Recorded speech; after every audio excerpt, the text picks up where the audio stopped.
তো হ্যালো বন্ধুরা, আমার সঙ্গতের সাথে আমি অনেক আরামসে ঘুরছিলাম। মা আমার খুশি না দেখতে পেরে কল করে সাথে সাথে আমার ডেকে নিলো, আর আমি এসে দেখি কি এটা কি ফল। আমার দিদি বললো যে এটা তুই খা, তোর 100K সাবস্ক্রাইবার হয়ে যাবে 1 মাসের মধ্যে।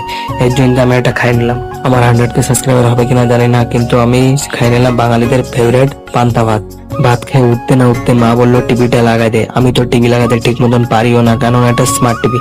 আর দেখো এই দর্শক বন্ধুরা কত টিভির দেখার খুশিতে রয়েছে। টিভিটা আধা ঘন্টা ধরে লাগাই দিয়ে আমি চলে গেলাম পাশের গ্রামে ক্রিকেট খেলা দেখতে। খেলা শুরু হতে না হতে এদের খাওয়াটা স্টার্ট হয়ে গেল, আর এরা কিরকম খাচ্ছে আমাকে না দিয়ে।